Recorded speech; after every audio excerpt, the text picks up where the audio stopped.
ए रुचि ध्यान दे भैया, नाही छुआ तारू ना छुआवा तारू। गोविंद कोनो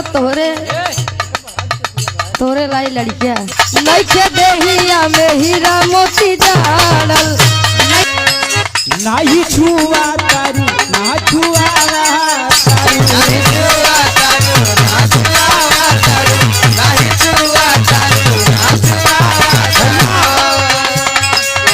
वो तो बहुत भवन भोलेनाथ शंकर जी का है, लेकिन आज के नईकी बा भैया लोगन के खातिर नौजवान साथी हमारे एकदम बड़की आखी लगे एकदम चितवा कहाँ कोनो मसाला गोभी में वही दे भाई करी भैया हरे खातिर एक लाइन बा कैसे गुरुजी।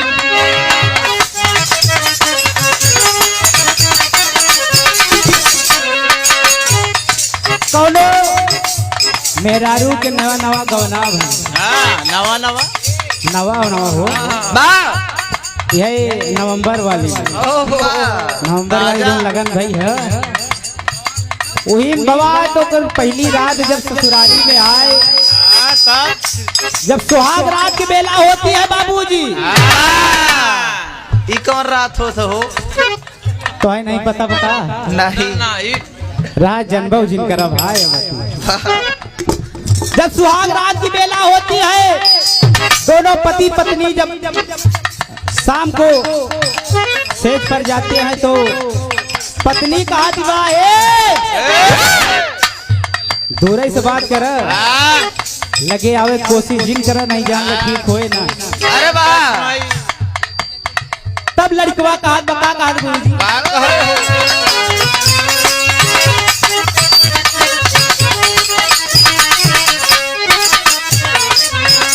नाही छुआ तारू ना छुआवा तारू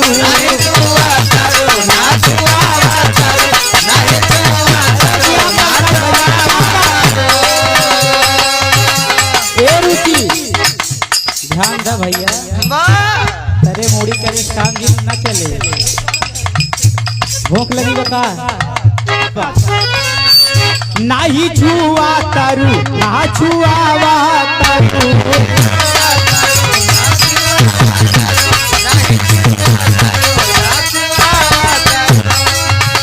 शादी जब से भाई लाला चावा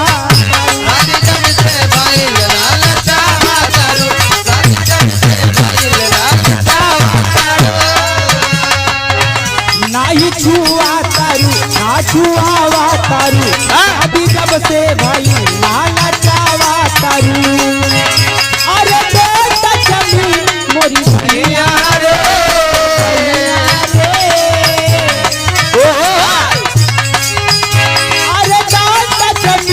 मोरी भैया रे फूल मोरा बाबू के पटोलिया रे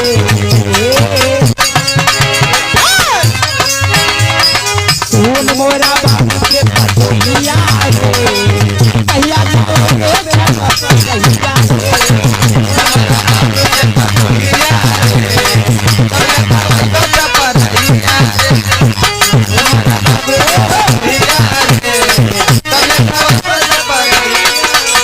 भैया न छुआ तारू न छुआवा तारू। वाह धन हो प्रयाग राग इतना बढ़िया नाम बगनामो नहीं बनता है।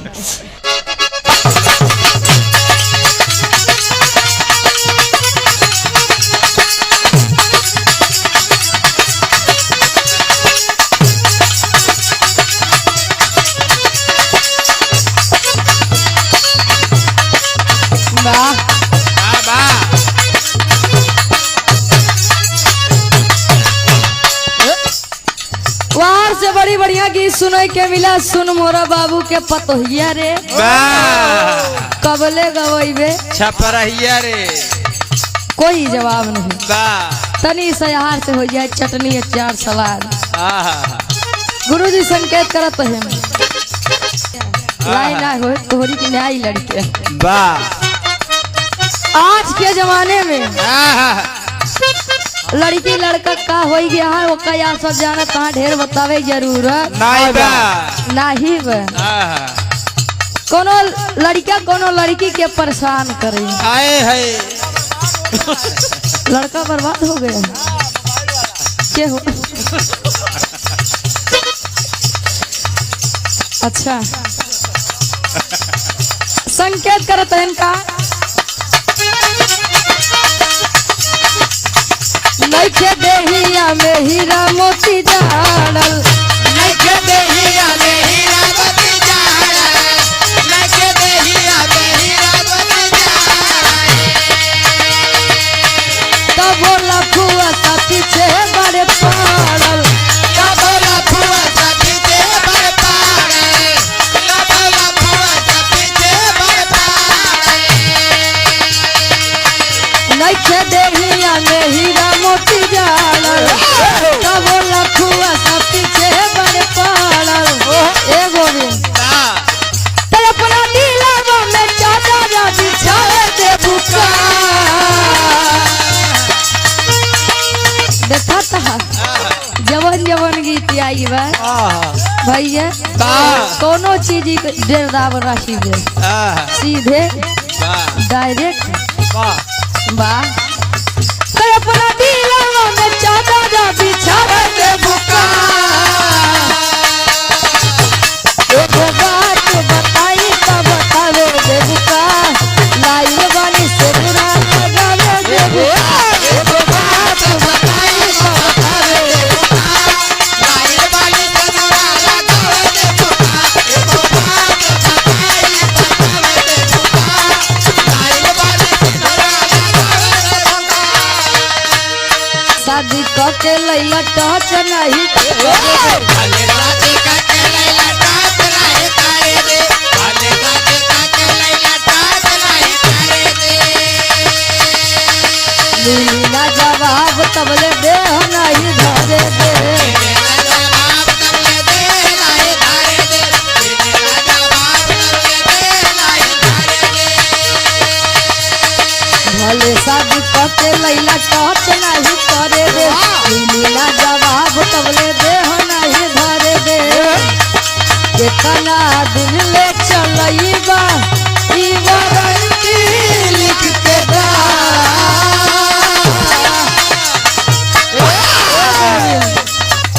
गोविंद गोविंद पाला किसे लाल हा हो भले शादी करके लैला टच नहीं करे दे भले शादी करके लैला टाट नहीं करे दे भले शादी करके लैला टाट नहीं करे दे मिली ना जवाब तबले दे नहीं भागे दे मेरा जवाब तबले दे नहीं धारे दे मेरा जवाब तबले दे नहीं धारे दे भले शादी करके लैला टच नहीं करे दे मिली ना जवाब तबले दे नहीं भागे दे कितना